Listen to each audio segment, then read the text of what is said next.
الله من الشيطان الرجيم. بسم الله الرحمن الرحيم. الحمد لله رب العالمين، والصلاة والسلام على أشرف الأنبياء والمرسلين وعلى آله الطيبين الأطهرين، لا سيما بقية الله في الأرضين، روحي وأرواح العالمين له الفداء، واللعنة الأبدية على أعدائهم من الآن إلى قيام يوم الدين. أما بعد، فقد قال الله تبارك وتعالى في كتابه المجيد وفرقانه الحميد وقوله الحق. أعوذ بالله من الشيطان الرجيم. بسم الله الرحمن الرحيم. وقلنا يا آدم اسكن أنت وزوجك الجنة وكلا منها رغدا حيث شئتما ولا تقربا هذه الشجرة فتكونا من الظالمين.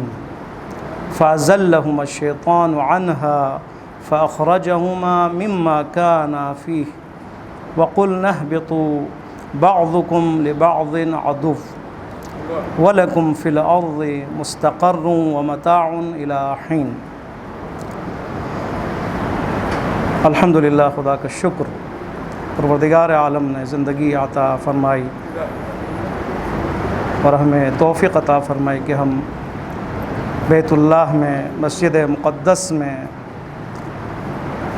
اللہ کا ذکر کرتے ہوئے گناہوں سے بچیں اور اللہ کے تقرب کے حصول کے لیے ہم قدم آگے بڑھائیں اور یقیناً قرب الہی کے لیے اور انسان کے لیے، اگر وہ یہ چاہتا ہے کہ وہ کمال کے منازل طے کرے اور اگر اس کے اندر انسانیت اگر موجود ہو، یہ اگر تمنا اس کے اندر پائی جائے، تو ضروری ہے کہ قرآن کے بزم میں آئے۔ قرآن ہدایت ہے، قرآن ہادی ہے، قرآن کے واقعات ہادی ہیں، ہدایت ہیں۔ خاص طور پر جو موضوع سخن ہے اور یہ 8-9 آیتیں، جس کا اصلی موضوع اور ایک اصل عنوان حضرت آدم علیہ السلام ہے۔ آدم کی خلقت کے اعلان کے بعد یا اس اعلان کے ساتھ ان آیات کی ابتدا ہوتی ہے اور یہ چلتی ہے 39 آیت تک، بہت اہم ہے۔ آپ دیکھیں آیت نمبر 34 میں خداوند متعال نے اس انسان کو کرامت بخشی، اسے عزت عطا کی۔ وَلَقَدْ كَرَّمْنَا بَنِي آدم، ہم نے بنی آدم کو کرامت دی ہے، عزت دی ہے۔ اور اس سے پہلے کیا فرمایا؟ إِنِّي جَاعِلٌ فِي الْأَرْضِ خَلِيفَةً۔ خداوند متعال نے ملائکہ کے حضور میں ملائکہ سے فرمایا کہ اے ملائکہ، میں ایک مخلوق جو تم سے افضل ہے، تم سے بڑھ کر ہے، ہر لحاظ سے، عمل کے لحاظ سے، فکر کے لحاظ سے، وہ مخلوق کے جس کے اندر غضب بھی پائے جاتے ہیں، جس کے اندر شہوت بھی پائی جاتی ہے، جس کے اندر غصہ بھی ہے، آگ بھی ہے، جس کے اندر حرارت بھی ہے اور جس کے اندر محبت کے آثار بھی ہیں، تمنائیں بھی پائی جاتی ہیں، آرزوئیں بھی پائی جاتی ہیں، جو انسان جذب بھی کرتا ہے اور دفع بھی کرتا ہے۔ ایسی مخلوق کو میں خلق کرنے والا ہوں جس کے اندر اختیار موجود ہے۔ ملائکہ کے پاس اختیار نہیں ہے، ملائکہ جو کرتے ہیں وہی ہے جو اللہ کے حکم سے کرتے ہیں۔ وہاں پہ نہ کوئی نفس موجود ہے، نہ آرزو ہے کہ اس کے خلاف چلے یا اس کے تحت چلے۔ جو خدا نے حکم دیا بالاجبار، انہی کاموں کو انہوں نے انجام دینا ہوتا ہے۔ لہٰذا وہاں پہ گناہ کا تصور نہیں ہے، معصیت کا تصور نہیں ہے، بغاوت کا کوئی تصور نہیں ہے وہاں پر۔ لیکن انسان ایک ایسی مخلوق کہ جسے انسان نے عقل دی، شعور دی، اندر نفس رکھ دیا، عقل بھی رکھ دی، برائیوں کی طرف رجحان بھی رکھ دیا، اچھائیوں کی طرف رجحان بھی رکھ دیا، اور اس کو اختیار دیا کہ تم چاہے کافر بن جاؤ چاہے تم شاکر بن جاؤ، یہ تمہاری مرضی ہے۔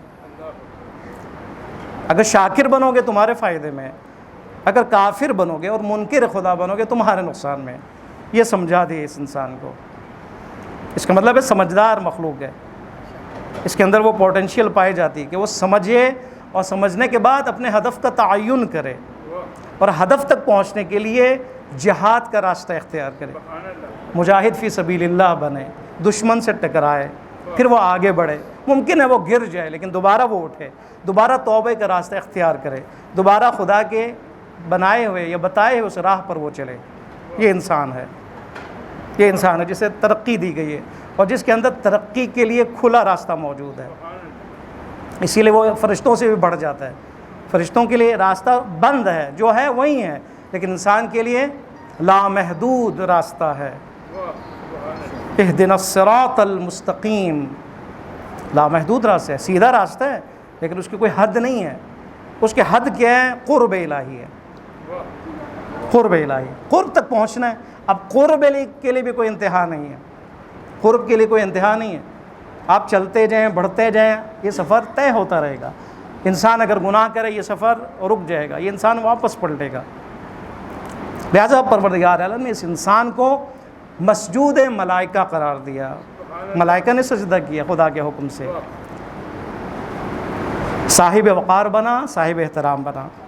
وَإِذَا قُلْنَا لِلْمَلَائِكَةِ 34 نمبر آیت، وَإِذْ قُلْنَا لِلْمَلَائِكَةِ، اس وقت کو یاد کرو کہ جب ہم نے ملائکہ سے کہا اسجدوا لآدم، اب اس آدم کو سجدہ کرو، فسجدوا الا ابلیس، سب نے سجدہ کیا، سب ملائکہ نے سجدہ کیا سوائے ابلیس کے۔ ظاہراً یہ پتہ چلتا ہے کہ ابلیس شاید ملائکہ میں سے تھا، نعوذ باللہ۔ صف ملائکہ نے سجدہ کیا سوائے، مثلا اگر آپ یہ کہیں کہ سارے نمازیوں نے نماز پڑھی سوائے زید کے، اس سے کیا بات سمجھ میں آتی ہے؟ زید موجود ہے وہاں پر، سب نے نماز پڑھی لیکن زید نے نہیں پڑھی۔ بس زید ہے، صف میں ہے، پیچھے ہے، لیکن اس نے نماز جماعت میں شرکت نہیں کی۔ اب یہاں پہ بھی یہ فسجد الملائکہ، تمام ملائکہ نے سجدہ کیا سوائے ابلیس کے۔ اب اس کا یہ مطلب نہیں کہ وہ ملائکہ میں سے تھا ابلیس، بلکہ صف ملائکہ میں سے تھا، ملائکہ کے صف میں موجود تھا۔ یہ صف ہے نا ماشاءاللہ، 3-4 صفیں ہیں، اس میں مختلف مومنین موجود ہیں۔ وہاں پہ بھی جب حکم الہی ہوا سجدہ کرو، اے ملائکہ سجدہ کرو، سب ملائکہ نے سجدہ کیا۔ ملائکہ معصوم ہستی ہیں، لیکن اسی میں اس صف میں ایک کیا تھا؟ ملائکہ تھا، کیا کہتے ہیں؟ ابلیس تھا۔ ابلیس ملائکہ میں سے نہیں ہے۔ اب دیکھیں ابلیس، سورہ کہف کی 50ویں آیت نے یہ روشن کر دیا کہ یہ ابلیس ملائکہ میں سے نہیں ہے، بلکہ فسجدوا الا ابلیس وکان من الجن، سب نے سجدہ کیا سوائے ابلیس کے۔ ابلیس کون تھا؟ جن میں سے تھا، جنات میں سے تھا۔ آپ کے ذہن میں یہ سوال آنا چاہیے، جنات کا آسمان پہ کیا کام ہے؟ جنات کا صف ملائکہ میں کیا کام ہے؟ اس سے پہلے عرض کیا کہ جنات عرشی نہیں ہے، فرشی مخلوق ہے، عرش پہ کیا کر رہا ہے؟ یہ ابلیس جو جن ہے وہ عرش پہ کیا کر رہا ہے؟ فلاں ملائکہ کے صف میں کیا کر رہا ہے؟ یہ سوال ہے اور اہم سوال ہے۔ اب اس کے بارے میں روایتیں ہیں، اہل سنت کی کتابوں میں بھی ہیں، اہل تشیع کی کتابوں میں بھی ہیں، اس کا نچوڑ آپ کے سامنے پیش کرتا ہوں۔ ابلیس یا آپ کہیں جن، ان جنوں میں سے ابلیس عزازیل کے نام سے مشہور ہوا۔ عزازیل، عزازیل یعنی استاد، یعنی سردار۔ کس کا استاد؟ ملائکہ کا استاد، ملائکوں کا سردار، اس نام سے مشہور ہوا ہے۔ اب اس کے بعد دیکھیں کہ کتنی اس کی اہمیت تھی۔ جن آگ سے خلق ہوئے ہیں، آگ سے، آگ میں تپش ہے، آگ میں بھڑکنا ہے، آگ میں سرکشی ہے یا نہیں ہے؟ بھڑکتا ہے، سرکش ہو جاتا ہے، لپیٹ میں لے لیتا ہے، تہس نہس کر دیتا ہے، جلا کے راکھ کر دیتا ہے۔ خوب یہ جن جو ہے وہ کس سے بنے؟ آگ سے بنے، سرکش تھے، جن سرکش بھی تھے۔ جنوں میں، اب میں ان روایتوں کی جو نچوڑ ہے، اب ممکن ہے تحقیق کے لیے راستہ کھلا ہے۔ ملائکہ میں موت کا تصور نہیں تھا، 36,000 سال موت کا کوئی تصور ملائکے میں نہیں تھا۔ سرکش جب ہوئے تو خداوند متعال نے ملائکہ کے ذریعے سے موت کا سلسلہ شروع کیا۔ یہ جب سرکش ہیں، سرکشی پہ اتر آئے ہیں، طغیان میں اتر آئے، کیونکہ ملائکہ جن اور انسان عبادت کے لیے خلق ہوئے. وما خلقت الجن والانس الا لیعبدون. دونوں عبادت کے لیے خلق ہوئے, دونوں کی شرعی ذمہ داری ہے. دونوں اگر گناہ کریں گے تو معصیت ہے, اور دونوں کے لیے گناہ اگر کریں تو کیا ہے؟ سزا ہے ان کے لیے. سرکشی کی انہوں نے, موت کا سلسلہ شروع ہوا وہاں پر. سرکشی کی وجہ سے ہدایت کا سلسلہ شروع ہوا. خداوند متعال نے چلپانیس نامی ایک جن کو ان کے لیے ہادی مقرر کیا. چلپانیس یہ شاہ جنات تھا, شاہ صاحب, جنات میں شاہ صاحب. پھر یہ بعد میں ذمہ داری ہاموس کو سونپی گئی. پھر اس کے بعد ہاموس کے دور میں چلیپا اور تبلیس کی پیدائش ہوئی. یہ بھی جنوں میں سے ہے, اور یہ بہت ہی اہم جنات تھے, بہت ہی اہم, لائق تھے, فائق تھے, ذہین تھے, بہادر تھے. اس وقت مشہور یہ تھا کہ جس قوم میں جن قوم میں اگر یہ دو ہوں تو وہاں پہ کوئی ان کو نہیں ہرا سکتا. بہت ہی بہادر تھے. اسی وجہ سے, بہادری کی وجہ سے, پھر علم کی وجہ سے انہوں نے ملائکہ کی شاگردی اختیار کی. وہاں سے علم حاصل ہوا, علمی استعداد اور ریاضت. علمی استعداد بڑھا اور ریاضت بڑھی, عمل میں آگے بڑھے. اس کی وجہ سے آسمان کی طرف ان کے لیے راستہ جو ہے وہ فراہم ہوا. قرآن میں آپ دیکھیں وہ آیتیں ہیں کچھ جہاں پہ شہاب سنگ کی بات ہوتی ہے کہ آسمان سے پتھر جو برسائے جاتے ہیں, جو برستے ہیں آسمان کے اوپر, شہاب سنگ ہیں, یعنی شہاب کے پتھر ہیں. جنوں کا تذکرہ ہے کہ جن کبھی کبھی نفوذ کرتے تھے عرش کی طرف, پہلے آسمان میں, دوسرے آسمان میں, ساتویں آسمان میں. خداوند متعال نے ان کو روکنے کے لیے آسمان سے پتھر برسایا. اب دیکھیں شرارتیں بھی ان کی تھی. جاتے تھے عرش پر, تیسرے عرش پر جاتے تھے, پھر وہاں پہ ملائکہ سے جنگ ہوتی تھی, ملائکہ ان کو شکست دیتے تھے. جاتے تھے استراق سمع, یہ بھی ایک اصطلاح ہے قرآنی میں, جاتے تھے غور سے چھپ چھپ کے سنتے تھے وہاں پہ کیا باتیں ہو رہی ہیں. وہاں سے پتھر آتے تھے, بھاگ جاتے تھے.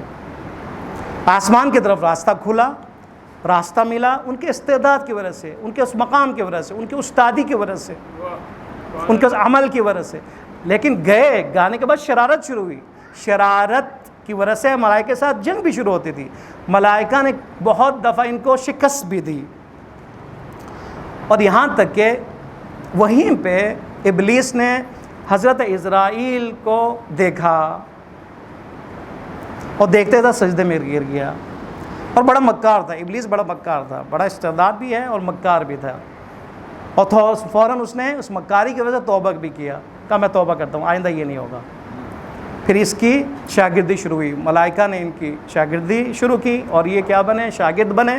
اور آہستہ آہستہ ریاضت اور علم کے ذریعے سے یہی ابلیس ان فرشتوں میں جو 2-3 کا نام لیا ہے, اسی میں سے ابلیس بڑا تیز, بڑا بہادر, بڑا ذہین شاگرد بنا, اور شاگرد بن کر خود استاد ملائکہ بنا.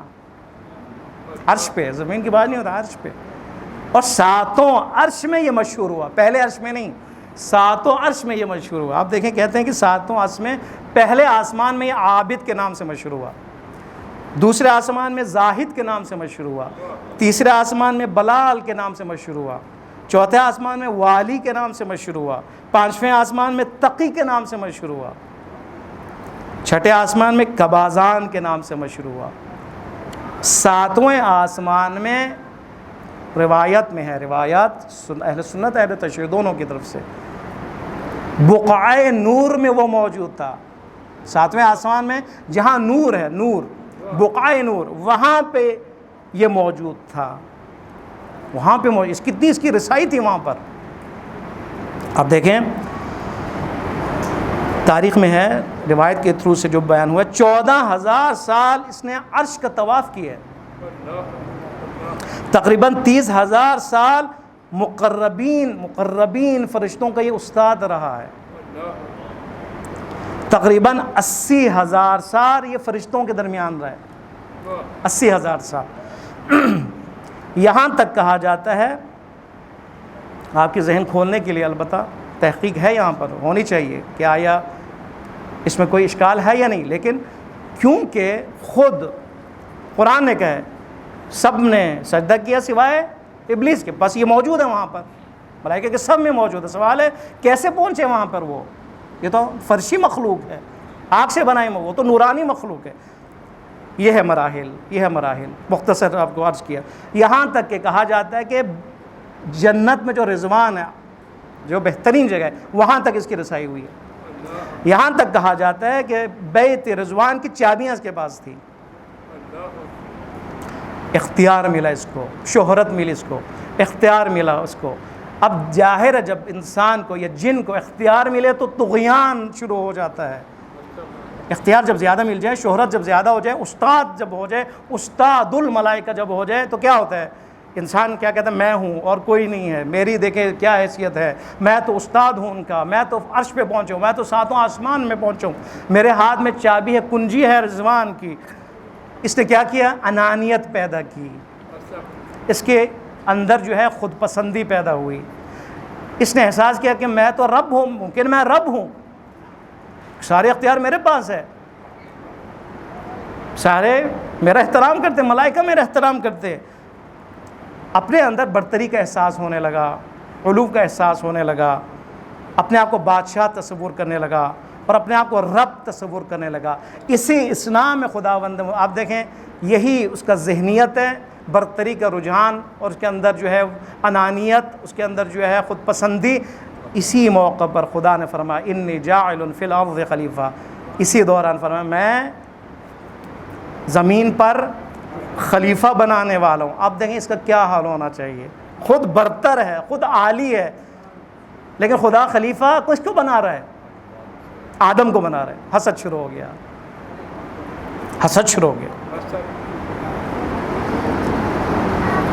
یہ ہے بیماری, یہ سمجھنے کی ضرورت ہے. حسد, جس کے اندر بھی اگر انانیت پیدا ہو جائے وہ ابلیس ہے. جس کے اندر بھی خود پسندی پیدا ہو جائے اس کے اندر ابلیسی صفت ہے. یاد رکھیں, جس کے اندر بھی کہ میں ہوں اور کوئی نہیں ہے, میرا اختیار اور کسی کا اختیار نہیں ہے, اور سارے میرے انڈر میں ہیں, اور میں مکمل اختیار رکھتا ہوں, جو مرضی کروں. آج کل پاکستان میں یہ حال ہے نا, میں جو مرضی کروں, پورا پاکستان میرے اختیار میں ہے. اب یہ کیا ہے؟ ابلیسیت ہے, یہ انانیت ہے. اور یہ انسان جب برسر پیکار آ جائے اور طاقت اس کے اندر آ جائے تو وہ ایک ملک کو تباہ و برباد کر دیتا ہے. اور ابلیس یہی کر رہے نہیں آج تک. ابلیس بنا, دھتکار دیا گیا, اور آج تک یہی فسادی فساد پھیلا رہا ہے. اس نے کیا کہا؟ یہ کیا بنا؟ بہت اہم ہے یہ. اس نے انکار کیا. انکار کی وجہ کیا ہے؟ سجدے سے انکار کیا. اور سجدہ کیوں کیا؟ سجدے کا حکم کیوں ہے؟ یہ وہ سوالات ہیں. سجدے سے انکار کی وجہ بیان ہوا, کیا ہے؟ خود پسندی, انانیت. فسجد الملائکہ الا ابلیس. ابلیس نے انکار کیا. کیوں؟ قرآن نے ذکر کیا. ابا, انکار کیا, واستکبر, متکبر ہو گیا. وہ استکباریت اس کے اندر آ گئی, فرعونیت اس کے اندر آ گئی, کھلا اختیار اس کے اندر آ گیا. اس کی وجہ کہ آدم کو سجدہ کرنے کا حکم, خدا نے فرمایا سجدہ کرو, اس نے کہا نہیں کرنا. وجہ کیا نہیں کرنا؟ میں آگ سے ہوں, یہ مٹی سے ہے. وجہ بھی ہے, اس کے بعد دلیل بھی ہے نا.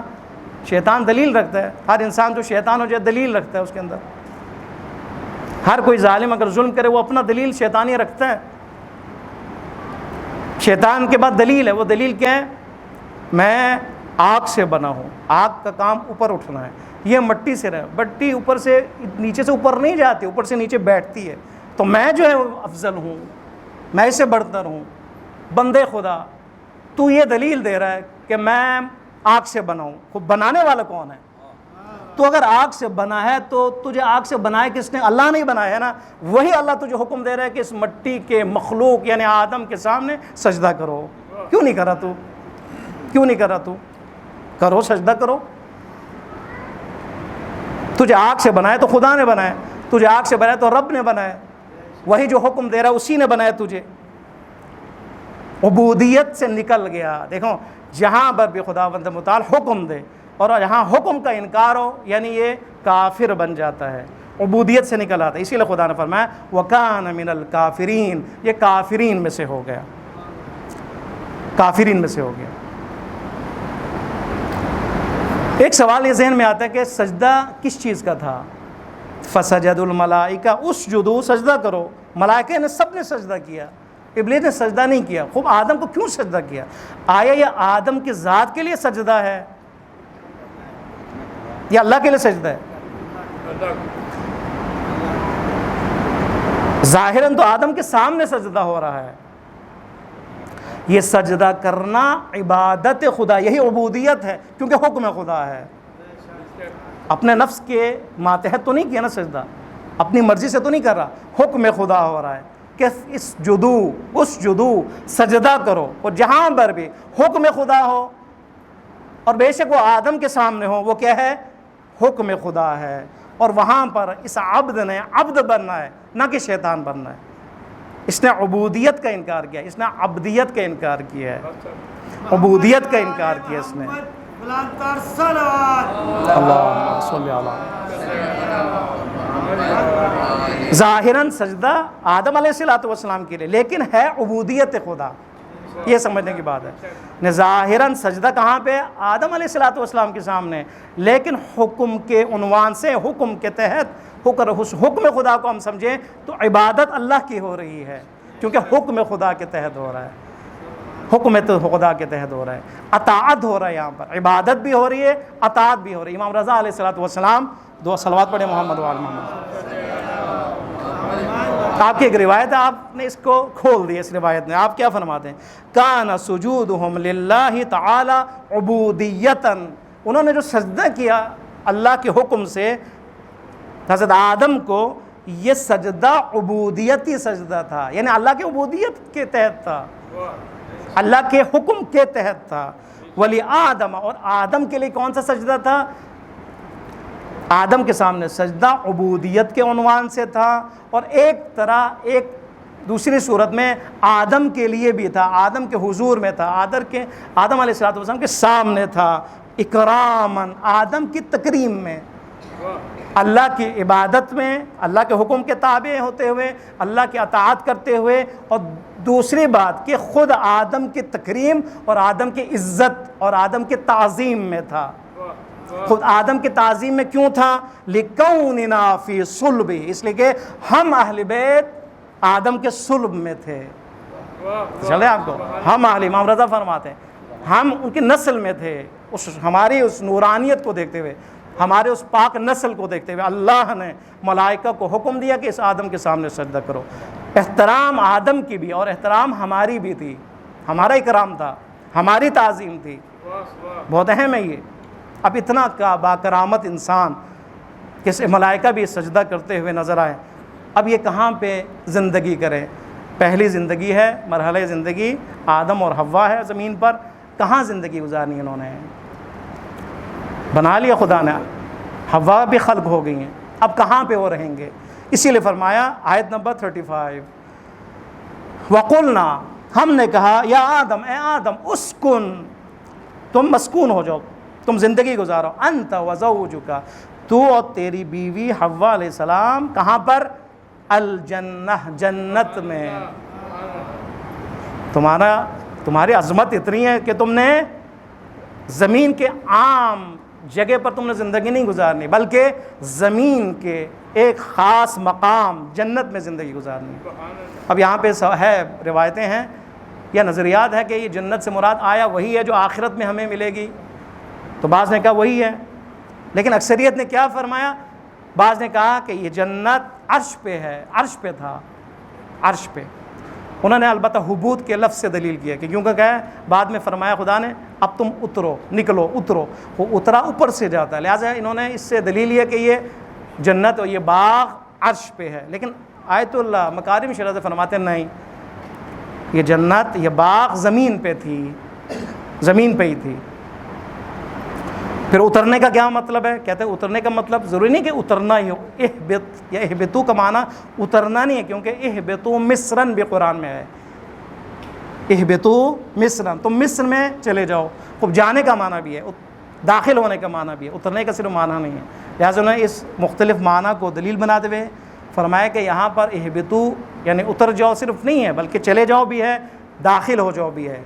لہٰذا یہاں پہ جنت اسی دنیا میں ہے، اسی زمین پر تھا یہ جنت۔ کہاں تھی یہ جنت؟ زمین پہ تھی۔ اسی زمین پر ایک باغ خوبصورت، وہاں پر مسکون کیا گیا۔ یہاں حکم کا آپ نے دونوں نے وہاں زندگی گزارنی۔ کیوں؟ اس لیے کہ وہاں پر نہ مشقت ہے، نہ پکانا ہے، نہ کوئی اور محنت ہے، ابتدائی مرحلے زندگی ہے، تجربہ نہیں ہے۔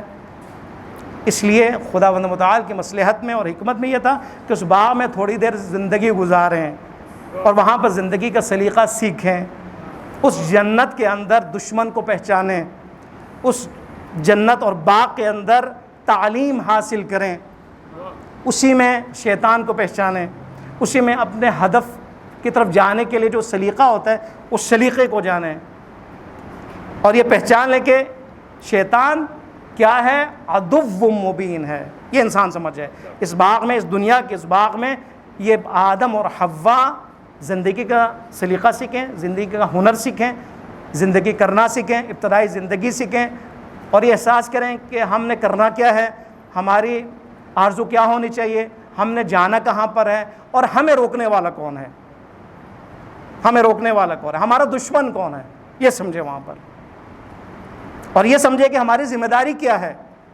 اس بحث میں امتحان ہوا خداوند متعال کا، اس باغ میں خداوند متعال نے رکھا، وہاں پر امتحان لیا۔ آپ دیکھیں آگے امتحان شروع ہوتا ہے، وَكُلَا، مسکون ہو جاؤ، اسکن، رہو اس جنت میں، دونوں نے رہنا ہے۔ امتحان شروع ہو رہا ہے کس چیز کا؟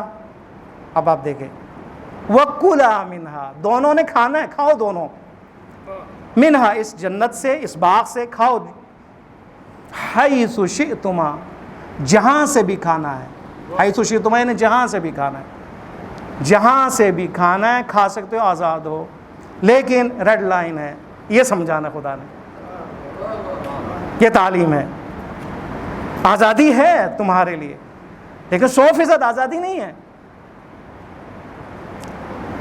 یہاں پہ تو کھانے کے عنوان سے بات ہوئی ہے، لیکن باقی ہر آزادی، آیا آزادی 100% ہے؟ مادر پدر آزادی ہے وہاں پر نہیں ہے۔ وَكُلَا مِنْهَا، کھاؤ دونوں اس باغ سے، رغدن، فراوان، رغدن یعنی فراوان بھی معنی کیا گیا ہے، اور رغدن سے مراد بغیر مشقت کے، محنت کے، خون پسینہ پکائے، کچن بھی نہیں، کچھ بھی نہیں ہے، تمہیں مل رہا ہے، تم نے کھانا ہے بس۔ رغدن کا ایک معنی یہ کہ بغیر مشقت اور محنت کے، اور ایک معنی ہے کہ فراوان کھاؤ، جتنا مرضی کھانا کھاؤ، حیث شئتما، جہاں سے کھانا کھاؤ، لیکن وَلَا تَقْرَبَا، وَلَا تَقْرَبَا هَذِهِ الشَّجَرَةَ، لیکن ایک نہی الہی ہے، منع الہی ہے، وہ کیا ہے؟ اس شجرہ سے نہیں کھانا۔ بس تمرین اور پریکٹس شروع، امتحان شروع کہ رکے انسان، اور رکنے کی پریکٹس ہو رہی ہے۔ انسان حلال چیز ہے، خوب شجرہ کیا ہے وہاں پر؟ انگور ہے، بعض روایت میں انگور ہے، بعض نے کہا گندم ہے، بعض نے کہا انجیر ہے، خوب حلال چیزیں ہیں نا یہ، لیکن پریکٹس، لیکن تمرین، لیکن یہاں پر سکھایا جا رہا ہے کہ کرنا کیا ہے، حلال چیز سے بھی روکا جا رہا ہے تاکہ آدم و حوا مقاومت سیکھیں، صبر سیکھیں، اور دشمن شناس بن جائیں، اور دشمن کی شناخت بھی ہو، اور ابن آدم ہم جیسے آنے والے دور میں اس دشمن کو بھی پہچانیں اور نہیں الہی کو پہچانیں، اور یہ بھی ذہن میں رکھے وہ مکمل آزاد نہیں ہے، وہ شرعی لحاظ سے پابند ہے، شرعی لحاظ سے پابند ہے۔ وہاں سے لا تقربا هذه الشجرہ ہے، یہاں پہ اور اس کے علاوہ اور بھی زیادہ منع جو ہے وہ موجود ہیں، نہیں الہی موجود ہے۔ کلا منہا حیث شئتما، ان دونوں کو آپ جوڑیں، کھاؤ دونوں اس جنت سے جہاں سے مرضی، رغدن، فراوان، ولا تقربا، لیکن قریب نہیں ہونا اس پودے سے، اس شجرہ سے، اس انگور کے اس درخت سے یا بیل سے یا اس گندم کے قریب نہیں جانا، قریب بھی نہیں جانا، کھانے کی بات نہیں ہے، قریب بھی نہیں جانا، سوچنا بھی مت کہ میں نے کھانا ہے، قریب بھی نہیں جانا۔ کھانا ہے لیکن حکم الہی کو مد نظر رکھنا، کھانا ہے لیکن تمہیں پتہ ہونا چاہیے دسترخوان پہ کیا ہے، کھانا ہے تم نے، لیکن تمہیں پتہ ہونا چاہیے آئے سود کا مال تو نہیں ہے. کلا اے انسان تم کھاؤ، لیکن تمہیں پتہ ہونا چاہیے کہیں یہ غصب کا مال تو نہیں ہے. اے انسان تم کھاؤ، لیکن یہ ذہن میں رکھو یہ ظلم سے لیا ہوا مال تو نہیں ہے. یہ ذہن میں رکھے. کھانا بہت اہم ہے، کیونکہ کھانے کے آثار انسان کی زندگی میں ہے، انسان کے جسم پر بھی ہے، اس کے نفس پر بھی ہے، اور اس کے عقل و شعور پر بھی ہے. کھانا حرام لقمہ انسان کے ذہن پر بھی اثر کرتا ہے، انسان کے دل پر بھی، انسان کے فکر پر بھی. بہت اہم ہے.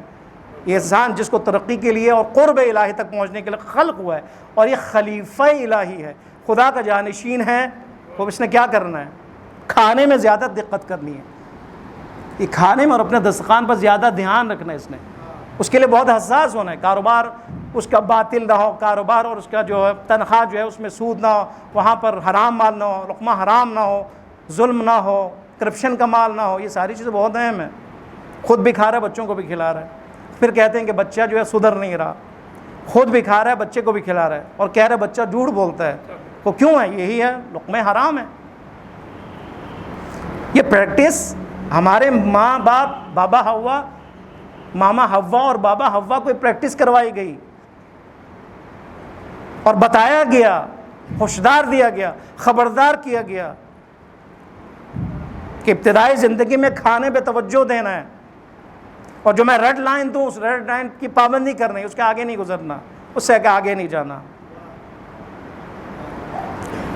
پھر فرمایا فتکون من الظالمین، اگر اس شجرہ کے قریب جاؤ گے تو ظالم ہو جاؤ گے. ظالم کا یہ معنی نہیں یہاں پہ قاتل، اور یہ مراد نہیں ہے ظلم کرنا، مارنا، یہ مراد نہیں ہے. ظالم یعنی انسان، جب انسان نہ بڑھے یہ ظلم ہے اس کے لیے. یہ انسان جب اپنے مقام سے گر جائے اس کے لیے ظلم ہے، یہ ظلم ہے. بہشت میں ہے، بہشت سے نکال دی جائے، یہ ظلم ہے. اچھا بھلا کھا رہے ہیں پی رہے ہیں بغیر مشقت کے، اب آ جائے زمین پر دوسرے حصے میں کہ اب خود کھانا، خود پکانا، محنت، اب یہ کیا ہے؟ ایک طرح سے ظلم ہے. فتکون من الظالمین. البتہ یہاں پہ پھر بحث ہے کہ آیا ظلم سے کیا مراد ہے؟ آیا گناہ کیا تو انہوں نے؟ گناہ وہ تو معصوم ہے، یہ ایک الگ بحث ہے، مختصر اس پہ بات ہوگی. فَأَزَلَّهُمَ الشَّيْطَانُ. دیکھیں شیطان کی شیطنت شروع ہو گئی. اب یہاں پہ خدا نے فرمایا اس باغ میں آ جاؤ، باغ میں آ گئے. پھر خدا نے فرمایا کھاؤ جہاں مرضی، جہاں سے مرضی، جتنا مرضی، لیکن یہاں سے قریب نہیں ہونا. شیطان آ جاتا ہے فوراً. فَأَزَلَّهُمَ الشَّيْطَانُ 36 آیت. فَأَزَلَّهُمَ الشَّيْطَانُ عَنْهَا. شیطان نے اس شجرہ کی نسبت ان دونوں کو پھسلا دیا. فَأَخْرَجَهُمَا مِمَّا كَانَ فِيهِ. اور اس شیطان نے آدم اور حوا ان دونوں کو اس باغ سے نکال دیا یا نکلوا دیا جس میں یہ تھے. وَقُلْنَا. پھر خدا فرماتا ہے پھر ہم نے کہا اگر ایسا ہے اہبطوا، چلے جاؤ یہاں سے، نکل جاؤ یہاں سے. بَعْضُكُمْ لِبَعْضٍ عَدُوٌّ. اب تم جب زمین پہ جا رہے ہو، زمین کے اس حصے سے، اصلی حصے سے، باغ سے نکل کر، اب تم ایک دوسرے کے دشمن ہوگے. ہوا ہی نہیں، قابیل اور حابیل آپس میں لڑ پڑے. وَلَكُمْ فِي الْأَرْضِ. اور تمہارے لیے زمین میں مستقر، اب رہنے کی جگہ ہوگی، استقرار کی جگہ ہوگی. اب تم نے اس باغ میں نہیں، زمین کے اس حصے میں تم نے رہنا ہے قیامت تک. وَمَتَاعٌ إِلَىٰ حِينٍ. اور تمہارے لیے اسی زمین کے اس حصے میں سارے وسائل زندگی ہوگی، کھانے پینے کا سامان ہوگا، سب کچھ جو تمہیں ضرورت ہے وہ تمہارے لیے وہاں مہیا ہوگی. یہ ہے آج کی 35 اور 36 آیت کا خلاصہ. درس کیا ہے ہمارے لیے؟ درس یہ ہے امتحان ہے، دنیا امتحان گاہ ہے. خداوند متعال نے امتحان کے لیے اوامر رکھے، نواہی رکھے، حکم رکھا ہے یہ کام کرو اور روکا ہے یہ کام نہ کرو. اور بیچ میں شیطان ہے، انسان کے نفس امارے کے علاوہ شیطان کو رکھے. خوب شیطان کو بھی رکھا، نفس بھی موجود ہے، امر بھی کی، حکم بھی کی اور روکا بھی. یہ امتحان ہے، یہ امتحان ہے. اس امتحان میں خطرہ کیا ہے؟ شیطان کے وسوسے کا. اس امتحان میں فَأَزَلَّ، ذل شیطان کا خطرہ ہے. شیطان پھسلا نہ دے، عبودیت سے گرا نہ دے، دھوکہ نہ دے، کوئی ایسی بات نہ کہہ دے جس سے ہم دھوکے میں آ جائیں. اس دھوکے میں آ کر ہم اپنی انسانیت سے گر جائیں اور اپنے مقام سے گر جائیں. کہیں ایسا نہ ہو ہمارے لیے بھی خدا فرمائے اہبطوا، گر جاؤ، چلے جاؤ یہاں سے، اب تمہارے لیے وہ جگہ نہیں، مقام نہیں ہے. یہ ہے سبق. خداوند متعال کی بارگاہ میں ہم دعا کرتے ہیں، پروردگار عالم بحق محمد و آل محمد، بحق زہرا و ابیہا و بعلہا و بنیہا، ہم سب کو قرآن میں فکر و تدبر کی توفیق عطا فرما.